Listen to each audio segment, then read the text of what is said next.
자, 오늘도 계시록 강의가 이어집니다. 오늘은 두 개의 강의가 연속으로 이어지고요. 요한계시록 6장 3, 4절에 나와 있는 두 번째 인과 또 5, 6절에 나와 있는 세 번째 인에 대한 메시지를 전해드리도록 하겠습니다. 아직 계시록이 6장까지밖에, 그것도 6장 초반부까지 못 나갔는데 언젠가는 계시록이 끝나겠죠. 주님 오시기 전까지. 끝날 때 안 오시면 다음에 한 번 더 하고 오실 때까지 계시록은 계속 이어질 것 같습니다. 자, 오늘 두 번째 인, 붉은 말의 등장과 전쟁이라는 주제로 말씀을 전해드리도록 하겠습니다. 자, 감난산 예언에서는 두 번째 징조로 주님이 오실 때 마지막 때를 알리는 두 번째 징조로 난리가 있을 것이고 또 민족이 민족을, 나라가 나라를 대적하는 일이 발생할 것이라는 경고를 합니다. 자, 감난산 예언에 나와 있는 이와 같은 내용을 한번 쭉 읽어주시기 바랍니다. 마태복음 24장과 마가복음 13장, 누가복음 21장에 있는 내용을 연속적으로 읽어주시기 바랍니다. 난리와 난리 소문을 듣겠으나 너희는 삼가 두려워하지 말라. 이런 일은 있어야 돼 아직 끝은 아니니라. 민족이 민족을, 나라가 나라를 대적하여 일어나겠고 난리와 난리의 소문을 들을 때 두려워하지 말라. 이런 일은 있어야 돼 아직 끝은 아니니라. 민족이 민족을, 나라가 나라를 대적하여 일어나겠고 난리와 소요의 소문을 들을 때 두려워하지 말라. 이 일이 먼저 있어야 돼 끝은 곧 되지 아니하리라. 또 이르시되 민족이 민족을, 나라가 나라를 대적하여 일어나겠고. 제가 똑같은 내용을 반복해서 여러분에게 듣게 한 이유는 계속해서 뭔 얘기를 합니까? 난리와 난리. 그냥 난리입니다. 난리라는 단어를 좀 기억하시기 바랍니다. 여기서 이 난리는 영어 성경을 보니까, NIV로 보니까 명확하게 전쟁이라고 나와 있어요. 전쟁에 대한 소리, 전쟁에 대한 루머, 전쟁에 대한 소문과 루머를 듣게 된다는 것입니다. 여러분, 루머라는 게 뭐죠? 어떤 일이 있을 때 아직 사실이 밝혀진 건 아니지만은 뭔가 얘기가 나오잖아요. 소문이라는 것도 그런 의미잖아요. 무슨 소문이 났잖아요. 아직 정확하게 뭔 일이 벌어진 건 아닌데 루머가 돌고 소문이 돌고, 그리고 얼마 있으면 어떻게 돼요? 진짜로 그 일이 일어납니다. 특히 연예인들에 관한 루머들 많이 우리가 접할 때가 있는데, 처음에는 재밌는 게 누구랑 누구랑 싸움을 탔다. 근데 본인들은 아니라 그래. 근데 얼마 있으면은, 몇 달 있으면은 사실이었어요. 이런 일이 종종 있잖아요. 전쟁을 그와 같은 것에 비교할 수는 없지만은 루머라는 것이 그와 같은 그런 의미가 있어요. 아직은 정확한 사실을 모르는데 그런 것 같다라는 말이 있는데 나중에 보면은 정말 이런 일들이 많이 있습니다. 자, 마지막 때도 그와 같은 일들이 그런 방식으로 일어난다는 것입니다. 그러니까 처음에는 확실한 전쟁에 대한 그런 사건이 드러나지 않았는데 조금씩 여기저기서 그런 일들이 일어나고 있다라는 이야기를 차츰 듣게 되다가 더 많이 듣게 되다가 나중에 보니까 정말 그런 일이 생긴다는 것입니다. 여러분, 마지막 때는 마지막 전과 마지막 시간이 구분돼서 오는 게 아니라 그냥 그런 식으로 온다는 겁니다. 여러분, 그라데이션이라고 해서 색이 변하잖아요. 이쪽 색깔, A라는 색깔, B라는 색이 딱 분리된 게 아니라 점점 색깔이 변해가면서 A에서 결국은 B가 되잖아요. 마지막 때도 그와 같은 방식으로 오는 거예요. 그래서 여러분이 마지막 때에 대해서 여러분 바로 그 부분에 대해 생각을 하셔야 돼요. 그냥 어느 순간에 마지막이다라고 딱 오는 게 아니라 조금씩 마지막 때에 일들이 소문을 들리다가 루머로 들리다가 정말로 마지막이 내 앞에 와 있는 거예요. 그런 식으로 마지막 때가 여러분을 찾아온다는 사실을 아시기 바랍니다. 즉 마태복음, 마가복음, 누가복음, 공간봉서 모두 반복적으로 전쟁의 상황을 지금 예고하고 있습니다.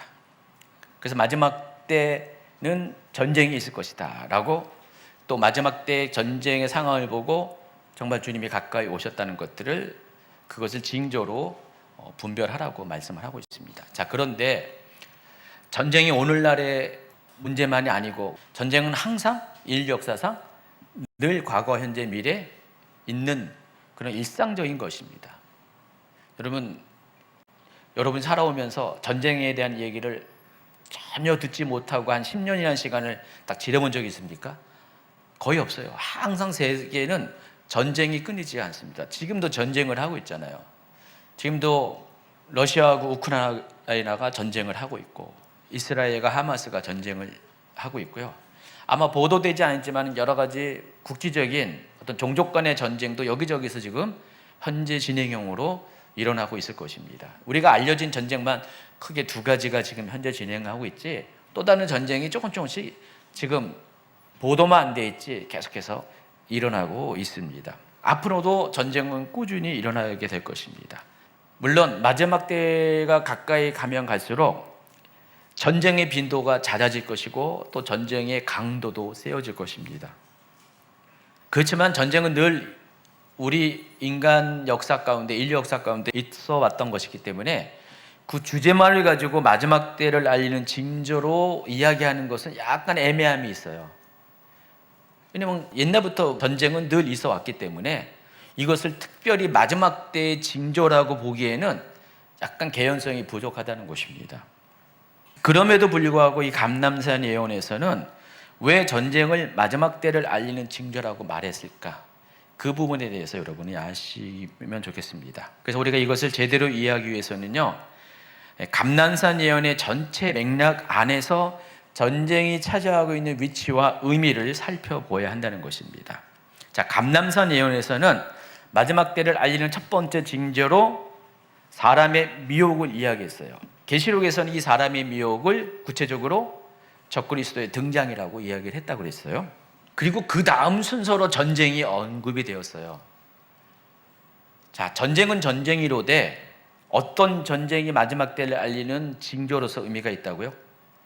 먼저는 적그리스도가 등장하고 그 뒤이어 나오는 전쟁이 마지막 때를 알리는 징조로서의 의미가 있다는 것입니다. 그래서 적그리스도가 등장하면은 곧바로 전쟁이 일어나게 됩니다. 적그리스도가 등장한 이후에 이제는 싸움 수준이 아니라 계속해서 진짜 전쟁들이 일어나게 된다는 것입니다. 그래서 먼저 여러분 적그리스도의 등장이 확인되었고 그 다음에 전쟁이 많이 일어난다. 이제 계시록 보면은 이 전쟁이 작은 전쟁이 아닌 것을 알 수 있거든요. 큰 전쟁들이 일어나면 이거 정말 마지막 때가 이제 도래했네라고 여러분이 인지를 하셔야 한다는 것입니다. 그래서 계시록은 이 점을 보충해주고 지지해주고 있는데 말씀드린 것처럼 계시록에서는 첫 번째 인이 떼어질 때 나타날 징조로 적그리스도의 등장을 먼저 소개한 후에 곧이어서 두 번째 인이 떼어질 때 전쟁 이야기를 다루고 있습니다. 계시록 6장 3절 4절 읽어주세요. 둘째 인을 떼실 때 내가 들으니 둘째 생물이 말하되 오라 하니 이에 다른 붉은 말이 나오더라. 그 탄자가 허락을 받아 땅에서 화평을 제하여 버리며 서로 죽이게 하고 또 큰 칼을 받았더라. 적그리스도가 처음에 등장할 때는 위장된 평화를 가지고 온다 그랬어요. 흰말이 상징하는 것이 바로 그것이라고 했습니다. 그렇지만은 흰말을 탄 자가 가지고 있는 활의 모습, 또 그가 하는 행동, 나아가서 이기고 또 이기려고 하는 애써 자꾸만 승리하고자 하는 그와 같은 노력을 통해서 비록 평화를 갖고 오지만 적그리스도가 결과적으로 그가 하고자 하는 것이 무엇인 것을 우리가 충분히 알 수가 있습니다. 그래서 적그리스도는 7년 환난 중에 전반기 3년 6개월은 아직 자기가 세상을 통치하는 완전한 통치권을 갖고 있지 않았기 때문에 그 통치권을 갖기 위해서 계속해서 이기고 또 이기려고 하는 그런 노력들을 하게 된다는 것입니다. 그 7년 한란의 전 3년 반 동안은 바로 그와 같은 시기예요. 그와 같은 과정 가운데 전쟁이 일어나게 된다는 것입니다. 이해하시겠어요? 물론 3년 6개월이 채워지면은 더 이상 전쟁할 이유가 없어요. 그래서 후반기 3년 6개월 동안은 오히려 전쟁이 없는 시기를 보냅니다. 적그리스도와 대왕에서 싸울 만한 세력들이 다 없어졌기 때문에. 그 대신에 전 3년 반 기간 동안은 적그리스도와 적그리스도의 통치를 반대하는 세력들, 여기서 적그리스도의 통치를 반대하는 세력들이 크리스찬이라고 말할 수는 없어요. 여러분 이 부분에 대해서 명확하게 아셔야 돼요.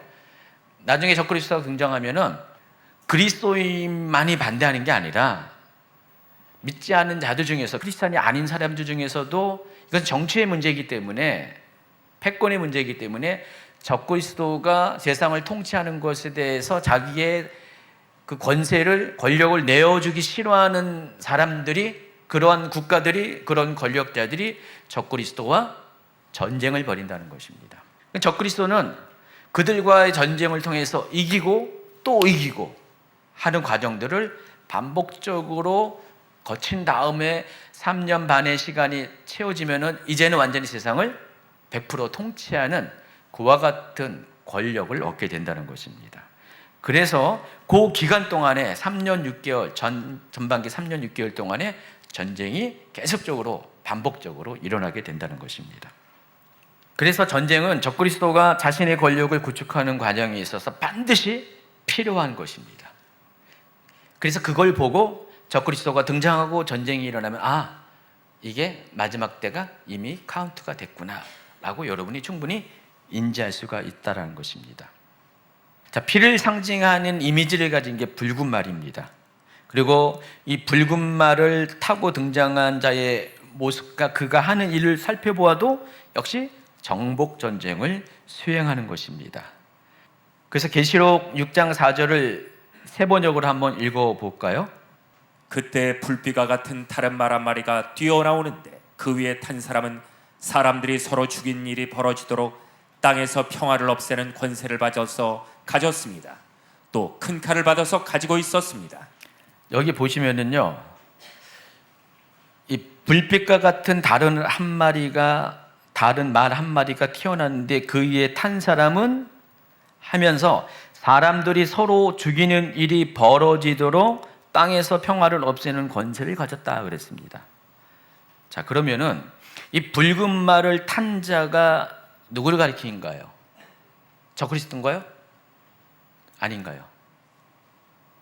적그리스도는 이미 흰 말을 타고 등장했기 때문에 이미 등장한 적그리스도가 또 붉은 말을 갈아타고 올 리는 없어요.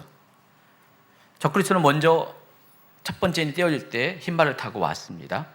그리고 그 다음에 등장하는 붉은 말을 타고 등장하는 사람은 어떤 사람이냐면은 바로 사람들로 하여금 서로 죽이도록 그 일을 벌이는, 그 일을 하는 사람이라고 여러분이 아시기 바랍니다. 그와 같은 권세를 가진 사람이라는 것입니다. 그래서 그 손에는 큰 칼을 가지고 있다고 말을 하고 있습니다. 그래서 붉은 말을 탄 자는 적그리스도가 아니지만은 적그리스도를 대신하여 세상에 전쟁을 일으키고 그것을 조정하는, 통제하는 그런 존재가 등장하게 된다는 것입니다. 그런데 이 일은 하나님의 섭리 가운데 허락된 일입니다. 왜냐하면 붉은 말의 출현을 명령한 이가 누굴까요? 6장 3절에 보니까 둘째 일 떼실 때 내가 들으니 둘째 생물이 말하되 오라 했어요. 둘째 생물이 말하지 않으면, 명령하지 않으면 이 붉은 말을 탄 자는 나올 수가 없는 거예요. 자, 붉은 말이 갖고 오는 것은 결과는 전쟁인데 그 전쟁을 가져오도록 그의 등장을 허락한 이는 둘째 생물입니다. 그리고 둘째 생물은 누구의 명령을 받아요? 보좌의 명령을 받아요. 하나님의 명령을 받아요. 그럼 둘째 생물이 하나님의 명령을 받아서 두 번째 인이 떼어질 때 등장하는 붉은 말을 나오도록 그 길을 열어주었다는 것은 하나님께서 이 전쟁의 상황을 허용을 하셨다는 거예요. 하나님께서 이 부분을 하도록 만드셨다는 것입니다. 그러니까 하나님께서 화평을 제하도록 하셨다는 것입니다. 하나님께서 전쟁이 일어나도록 하셨다는 것입니다. 왜 하셨을까요? 이것은 꼭 마지막 때에 필요한 일이기 때문에, 마지막 때를 통과하는 과정 가운데 반드시 이 일이 있어야 하기 때문에 이 일을 허락을 하셨다는 사실을 아시기 바랍니다. 자, 한 가지 더 주목해야 될 것이 있어요. 붉은 말을 탄 자가 가지고 있는 칼의 크기. 붉은 말을 탄 자는 큰 칼을 가지고 있다고 그랬습니다. 사각 깎는 과도도 아니고요. 배추 써는 부엌칼도 아니고요. 아주 큰 칼을 갖고 있습니다. 그래서 이 큰 칼이 의미하는 상징성이 있습니다. 큰 칼은 큰 규모의 피 흘림을 의미해요. 큰 규모의 전쟁을 일으킨다는 것입니다. 그래서 여러분이 정말 이 시기가 왔을 때 여러분이 만약에 이 시기에 목격자가 된다면은 바로 여러분이 적그리스도의 등장을 알고 나서부터 얼마 후에 큰 전쟁이 일어나는 것을 목도하게 되는데 그 전쟁의 규모가 어느 정도냐라는 것입니다. 인류 역사 이래 크고 작은 전쟁이 있었어요. 근데 세계 대전이라고 불리우는 것은 두 번에 있었어요. 두 번이 있었죠. 세계 전쟁이 제1차 세계대전, 제2차 세계대전. 다 100년 거의 전에 있었던 일들입니다. 물론 2차 대전은 40년대에 일어났지만은 굉장히 오래전에 있었던 전쟁이고, 왜 세계대전이라고 불렀습니까? 한 나라와 한 나라의 전쟁이 아니라 여러 나라가 서로 집단이 되어서 전쟁을 벌였잖아요. 그래서 세계대전이라고 불렀습니다. 그 한 전쟁을 통해서 수백만 명의 이상이 사람들이 죽었고요. 또 수천만 명의 사람들이 죽었습니다. 그래서 이것을 세계전쟁이라고 부릅니다. 두 번의 전쟁이 있었는데 마지막 때의 징조로서 전쟁은 그와 같은 규모의 전쟁이 일어날 것이다 라고 예측이 됩니다.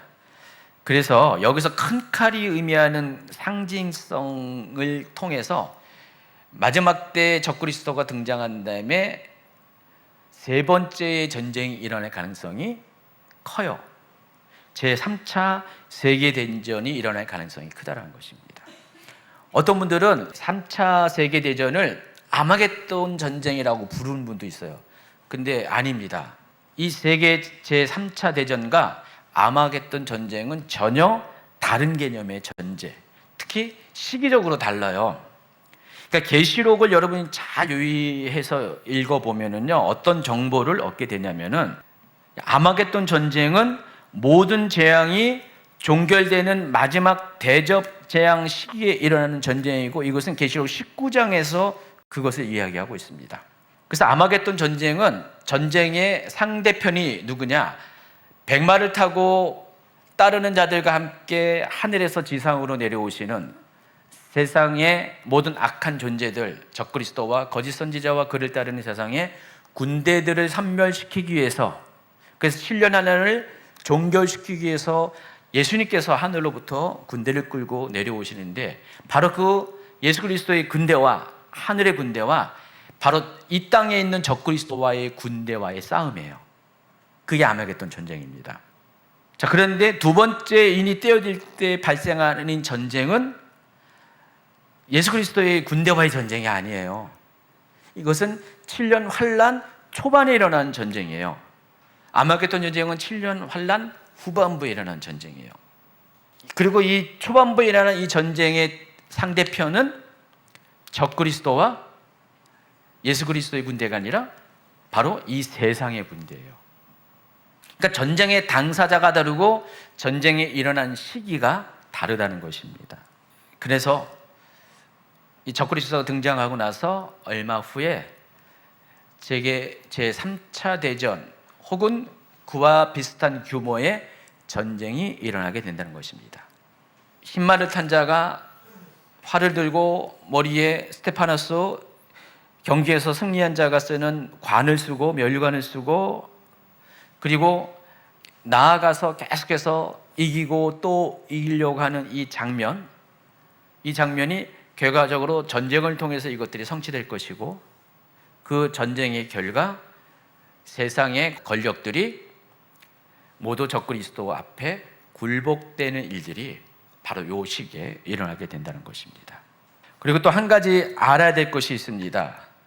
마지막 때로 가는 과정 가운데 일어나는 일과 정말로 마지막 때가 임하였을 때 이런 일들을 여러분 잘 구분해야 된다는 거예요. 지금의 시기는 언제인가요, 여러분? 마지막 때인가요, 지금은? 물론 크게 보면 마지막 때예요. 넓게 보면 마지막 때는 예수 그리스도의 초림과 재림 사이에 있는 모든 기간이 마지막 때라고 부릅니다. 근데 마지막 때에도 시간 개념이 또 있잖아요. 마지막 때의 첫 시간과 또 마지막 시간이 있어요. 그러니까 예수님이 초림하실 때는 마지막 때의 첫 시간이죠.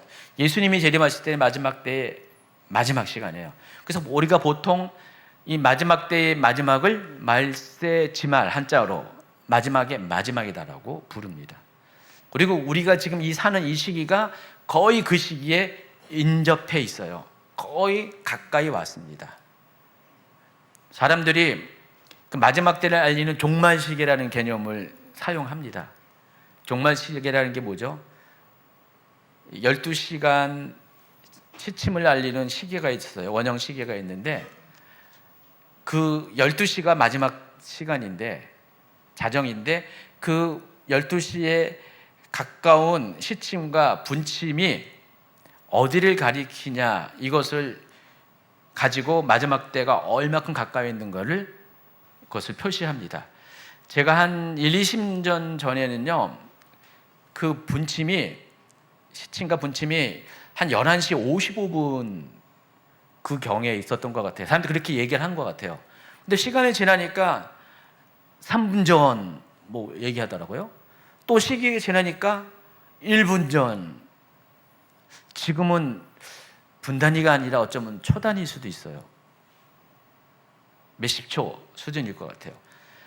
최근까지 제가 들어본 그 시침은 1분 전까지는 들었어요. 아마 지금은 그 1분 전보다 더 시간이 지나가지 않았을까. 한 59초, 58초? 그래서 3초 정도는 아직 아닌 것 같고요. 1분 전보다는 더 시간이 지나고 이 분침은 계속해서 12시에 가까운 쪽으로 점점 나아가게 된다는 것입니다. 그 지금도 전쟁이 일어나고 있어요. 아까 말하는 두 개의 큰 전쟁이 지금 사람들이 다 알고 있는 전쟁이 일어나고 있어요. 근데 이 전쟁은 그렇다고 해서 마지막 때의 전쟁은 아니에요. 마지막 때로 가는 과정 가운데 있는 전쟁이라는 것입니다. 그래서 우리가 세 개의 전쟁을 구분하셔야 돼요. 이 표에 나와 있는 것처럼 환란 전에 일어나는 모든 전쟁, 7년 환란 전에 일어나는 모든 전쟁은 대상을 여러분이 잘 구분하셔야 돼요. 적그리스도와 상관이 없이 일어난 전쟁이고요. 각 나라와 나라 간의 분쟁으로 인한 전쟁이에요. 이해하시겠어요? 지금 일어나는 전쟁은 적그리스도와 아무 상관이 없어요. 그냥 각 나라와 각 나라 간의 분쟁으로 일어난 전쟁이에요. 근데 7년 환란이 딱 시작되면은 이 전쟁은 적그리스도의 군대와 적그리스도를 반대한 다른 세력들 간의 전쟁이에요. 그리고 또 7년 환란이 종료되는 시점의 전쟁은 적그리스도의 군대와 지상에 재림하시는 그리스도와 하늘의 군대와의 전쟁이 될 것이라는 것입니다. 그러니까 7년 환란을 기점으로 해가지고 7년 환란 이전, 7년 환란 초반부, 또 막바지의 전쟁의 양상과 대상이 다르다는 것을 아시기 바랍니다. 그래서 엔타임에 대한 정보가 없는 분들은 이런저런 얘기를 들으면서 뭐든지 전쟁이 일어나면은 그냥 아마겟돈 전쟁 얘기하고 막 지금 이 시점에 3차 대전 이야기하고, 여러분 명확하게 아셔야 돼요. 적그리스도가 오기 전에는 3차 대전은 일어나지 않습니다. 적그리스도가 와야지 3차 대전이 일어나게 될 겁니다.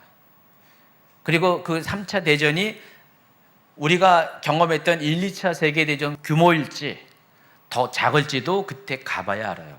우리가 그냥 임의적으로 제3차 대전이라고 말은 하지만은 그 규모가 그와 같을 수도 있고 아닐 수도 있어요. 근데 여기 큰 칼이라고 얘기했기 때문에 작은 규모는 아닐 것 같아요. 세계대전에 근접한 규모의 전쟁이 일어나게 된다는 것입니다. 이미 그 전쟁이 일어나면 7년 환란은 시작된 거예요. 7년 환란의 시간은 이제 카운팅이 된다는 것입니다. 그래서 지금 현 시대에 발생하는 전쟁들은 적그리스도와 상관이 없다는 사실을 꼭 명심하시기 바랍니다. 제가 이렇게 계속 강조하는 이유가 어떤 분들은 이것 때문에 이 종말이 지금 왔다라고 착각을 하면서 계속해서 이상한 미혹에 자꾸만 빠지게 된다는 거예요. 거듭거듭 당부합니다. 아직은 아니에요. 아직은 아니에요. 아직은 적그리스도와 상관이 없는 전쟁들이 일어나고 있다는 사실을 아시기 바랍니다. 아마겟돈과도 전혀 상관이 없어요. 어떤 분은 또 아마겟돈 전쟁이 있은 후 1000년의 세월이 지난 후에 발생하는 곡과 마곡의 전쟁을 또 지금 시대에 끌어들여가지고 뭔 일만 일어나면 그냥 곧 곡과 마곡의 전쟁이 벌어질 것이다. 이건 곡과 마곡의 전쟁이 벌어지는 지금 징조다. 곧 일어난다라고 하면서 계속해서 그런 말을 하는데 아니에요, 아니에요. 절대 아닙니다. 곡과 마곡의 전쟁은 이 세계의 전쟁하고 또 다른 저 뒤에 일어나는 전쟁입니다. 그러니까 엔타임의 시간을 벗어난 이후에 일어나는 전쟁이에요. 여러분 엔타임은 어디까지냐면은 예수 그리스도의 재림의 시기까지가 엔타임이에요. 거기까지가 엔타임입니다. 그리고 새하늘과 새 땅, 새 예루살렘이 도래하고 영원한 세상이 오는 바로 중간 지점에 천년왕국이 있는 거예요. 그래서 여러분 천년왕국의 모습과 새하늘과 새 땅의 모습은 거의 엇비슷해요. 천년왕국은 어떤 의미냐? 결혼 생활을 비유하면은 교회가 예수 그리스도의 신부라고 하잖아요. 장차 하나님 나라에 들어가면은 신부된 교회가 예수 그리스도와 함께 영원히 결혼 생활을 하는 것, 그런 관점에서 보면은 결혼 생활을 하는 것이 영원한 나라예요. 계시록 21장 이후의 나라, 그 영원한 나라입니다. 새하늘과 새 땅에서의 그런 삶입니다. 근데 그 전에 이스라엘은 결혼을 할 때 어떻게 합니까? 정혼의 시간이 있잖아요. 정혼. 그리고 정혼의 시간이 있은 다음에 완벽한 결혼이 성사되잖아요. 그러니까 우리식으로 말하면 약혼이에요. 근데 이스라엘의 개념에서는 우리식으로 말한 약혼보다 더 강한 결속의 힘이 있는 게 정혼입니다. 그렇다고 해서 아직은 결혼의 상태가 아니에요. 약혼보다는 결속력이 강하지만 아직 결혼은 아니에요. 그래서 천년왕국의 시기가 바로 그 시기라고 보면은 여러분 충분히 이해할 수가 있습니다. 그 시기가 중간에 도래하게 될 것입니다. 자, 407페이지 밑부분을 마지막 부분을 보십니다. 그래서 7년 환란이 시작되고 적그리스도가 관여된 전쟁이 시작되면 그 전쟁의 상황은 지금과는 매우 달라지게 된다는 것입니다. 왜냐하면은 적그리스도가 일으키는 전쟁의 목표가 너무나 분명하기 때문에 그래요. 지금 전쟁을 하다가 이기는 자가 있고 지는 자가 있고 뭐 적당히 어떻게 휴전 협정을 맺고 막 그러잖아요. 지금도 이스라엘과 하마스가 막 그러잖아요. 상황에 따라서 휴전 협정을 맺을 수도 있고 또 치고 나가고 전쟁할 수가 있는데, 근데 이때의 전쟁은 목표가 아주 분명해요. 끝을 봐야 돼요. 끝장을 봐야 된다는 것입니다. 왜냐하면은 적그리스도가 이 전쟁을 치르는 목표는 자기가 통치하는 전 세계를 완벽하게 자기가 통치하는 그 세상을 목표로 하고 있기 때문에 자기를 반대하는 모든 세력들이 완전히 정복돼야지만 전쟁이 끝나는 거예요. 그래서 전쟁의 양상이 지금 마지막 때로 가는 과정 중에 일어나는 국제적인 전쟁과는 양상이 확 다르다는 것입니다. 상대방이 무릎을 꿇을 때까지 전쟁은 계속 되어지고 완전하게 대적 세력들이 없어질 때 비로소 전쟁은 종료가 된다는 것입니다. 또 계시록에서는 둘째 인이 떼어질 때 붉은 말이 등장하게 될 것이라고 했습니다. 그리고 붉은 말이 의미하는 것이 전쟁을 의미한다고 말씀드렸어요. 7년 환란은 하나님 오른손에 두루마리의 인이 떼어질 때 시작되며 첫 번째 인이 떼어질 때 등장하는 적그리스도는 곧바로 전쟁을 일으킨다고 말씀을 드렸습니다. 그래서 이때 시작되는 전쟁이 마무리가 되는데 7년이 시간이 끝마치는 바로 그 시간. 그래서 전쟁의 종착역은 결과적으로 아마겟돈 전쟁이 된다는 것입니다. 그래서 나팔재앙과 또 대접재앙에 보면은요, 전쟁을 예비하는 장면들이 쭉 나와요. 전쟁이 예비하는 장면인데 거기서는 전쟁이 벌어졌다라고는 말하지 않아요. 근데 이 대접재앙이 다 끝난 다음에 비로소 전쟁이 마지막으로 일어나게 됩니다. 이게 바로 아마겟돈 전쟁입니다. 그래서 아마겟돈 전쟁은 아직까지 일어나지 않았고 앞으로도 주님이 다시 오시고 성도들의 휴거와 일곱 대접 심판이 진행되기 전까지는 절대로 일어나지 않을 것이란 것입니다. 여러분이 만일 휴거를 받을 수 있는 성도가 된다면은, 여러분이 휴거 성도가 된다면은 여러분은 아마겟돈 전쟁을 볼까요? 안 볼까요? 안 본다고 말할 수도 있지만은 또 볼 수도 있어요. 왜냐면은 아마겟돈 전쟁은 여러분이 관객의 입장에서 볼 수는 없을 거예요. 근데 계시록 19장에 나오는 백마탄 예수님을 따르는 하늘의 군대들의 모습을 보면은 아마도 그 하늘의 군대들이 누구일까, 정체에 대해서 그때 가서 또 얘기할 겁니다. 여러 가지 가능성이 있는데 두 가지 가능성이 있어요. 그 하늘의 군대가 하늘에 있는 천군 천사를 의미할 수도 있다라는 주장이 있고요. 또 한 가지 주장은 휴거받은 성도들이 먼저 올라갔다 하늘의 군대가 되어서 내려오는 것이다 라고 말하는 사람들도 있어요. 근데 만약에 후자가 맞다면은 여러분도 그 하늘의 군대의 일원이 되어서 아마겟돈 전쟁의 관람자가 아니라 참여자가 될 수도 있다는 사실. 아니, 가능성이에요. 지금 이건 다 가능성이고 뭐 그렇다 100% 말할 수는 없어요. 근데 그럴 가능성도 있어요. 중요한 것은 아마겟돈 전쟁은, 여러분이 알고 있는 그런 아마겟돈 전쟁은 지금 우리가 알고 있는, 생각하고 있는 이 시대에 일어난 전쟁과는 완전히 다른 성격의 전쟁이라는 것입니다. 하늘의 군대와 세상의 군대, 일반 세상의 군대가 아니라 적그리스도를 따르는 군대와의 전쟁이 바로 아마겟돈 전쟁이라는 사실을 꼭 기억하시고, 이 아마겟돈 전쟁을 끝으로 세상은 완전히 심판을 받게 된다는 것입니다. 두 번째, 이는 바로 이 모든 과정을 여는 바로 징조에 해당하는 것입니다.